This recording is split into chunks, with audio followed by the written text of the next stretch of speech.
मित्रांनो, जर तुम्ही 2027 मध्ये एल-एल-बी करण्याचा विचार करत आहात आणि तुमचे जर स्वप्न मोठे आहेत आणि फक्त महाराष्ट्र स्टेट नव्हे तर महाराष्ट्राच्या बाहेर जाऊन तुम्हाला एल-एल-बी करायची असेल तर हा व्हिडिओ तुमच्यासाठी अत्यंत महत्त्वाचा असणार आहे. कारण आजच्या या व्हिडिओमध्ये आपण क्लॅट एक्झाम विषयी डिस्कशन करणार आहोत. तर ही क्लॅट एक्झाम काय आहे, कशा पद्धतीने ही क्लॅट एक्झाम होते आणि या एक्झामचा सिलेबस तसेच एलिजिबिलिटी काय असणार आहे हे आपण डिस्कस करणार आहोत. क्लॅट 2027 साठी असणारी जी लाईव्ह बॅच आहे ती ग्लोबल ऑनलाईन मध्ये 25 मे पासून सुरू होत आहे. या बॅच मध्ये तुम्हाला डेली लाईव्ह क्लासेस दिले जातील, तसेच रेकॉर्डेड लेक्चर इथे अवेलेबल असतील. त्यासोबतच या एक्झामच्या नोट्स, मॉक टेस्ट आणि MCQs चे सेट सुद्धा तुम्हाला इथे दिले जाणार आहेत.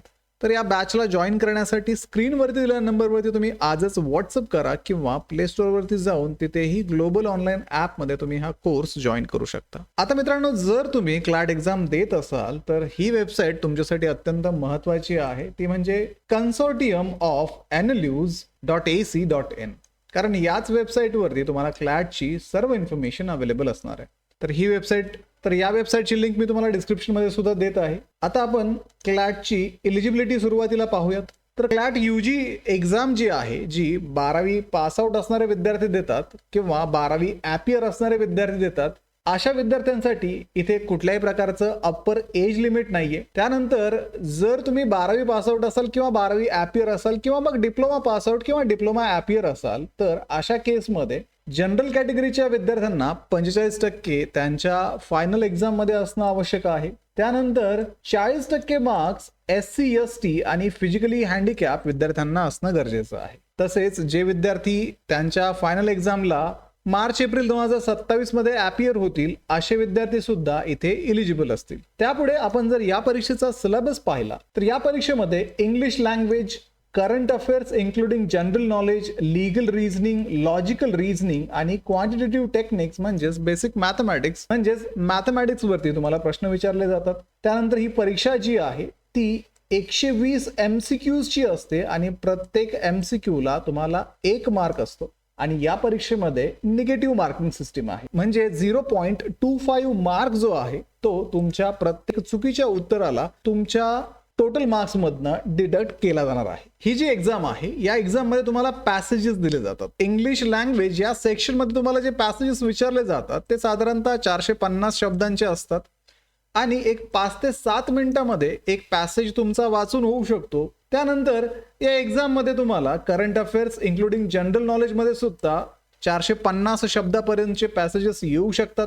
थोडक्यात विद्यार्थी मित्रांनो, तुमचं जर कॉम्प्रिहेन्शन चांगलं असेल तर तुम्ही हे MCQs इझिली सॉल्व्ह करू शकता. वेगवेगळ्या इव्हेंट्स वरती, जे देशात आणि देशाबाहेर म्हणजे जगातले जे वेगवेगळे इव्हेंट्स असतात त्या इव्हेंटच्या बेसिसवरती हे पॅसेजेस असतात. आर्ट्स आणि कल्चर मधून येऊ शकतात. इंटरनॅशनल अफेअर्स किंवा हिस्टॉरिकल इव्हेंट वरती हे पॅसेजेस असू शकतात. त्यानंतर लीगल रिझनिंग मध्ये सुद्धा असेच पॅसेजेस असतात जिथे तुम्हाला तुमचं लीगल नॉलेज जे आहे ते अप्लाय करावं लागतं. Principle and fact based situations तिथे तुम्हाला दिलेले असतात. त्यानंतर लॉजिकल रिझनिंग मध्ये सुद्धा याच साईजचे म्हणजेच 450 शब्दांचे मॅक्सिमम पॅसेज असू शकतात. त्यानंतर क्वांटिटेटिव्ह टेक्निक मध्ये सुद्धा तुम्हाला पॅसेजेसच विचारले जातात, पण ते थोडेसे शॉर्ट असतात आणि 10वीच्या लेवल पर्यंत जर तुम्हाला मॅथमॅटिक्स जमत असेल तर तुम्ही ते इझिली सॉल्व्ह करू शकता. आता विद्यार्थी मित्रांनो, या परीक्षेमध्ये जर क्वेश्चन फॉर्मॅट आपण पाहिला तर 120 मॅक्सिमम मार्क्स या परीक्षेमध्ये आहेत. 2 तासांचा हा पेपर असतो आणि 120 प्रश्न विचारले जातात. प्रत्येक प्रश्न 1 मार्कला, 0.25 मार्क चुकीच्या उत्तराला तुमच्या मार्क्स मधनं डिडक्ट केले जातात. सब्जेक्ट वाईज वेटेज जर आपण पाहिलं तर इंग्लिश लँग्वेज मधून 22 ते 26 प्रश्न येऊ शकतात. रफली 20% वेटेज तुम्हाला इंग्लिश लँग्वेजला आहे. Current affairs including general knowledge मधून 28 ते 32 प्रश्न येतात. साधारणतः 25% वेटेज इथे दिलेलं आहे.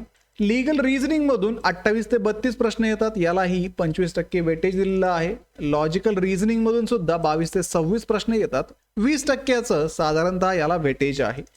क्वांटिटेटिव्ह टेक्निक मधून 10 ते 14 प्रश्न येतात, ज्याला 10% वेटेज तुम्हाला दिलेलं आहे. जर आपण या परीक्षेच्या डेट्स पाहिल्या तर क्लॅट 2026 जी झाली होती ती 7 डिसेंबर 2025 रविवारी झाली होती आणि नेहमीच क्लॅट एक्झाम ही युजली डिसेंबरच्या पहिल्या रविवारी होते आणि युजली ही जी एक्झाम आहे ती दुपारी 2 ते 4 या वेळेमध्ये घेतली जाते.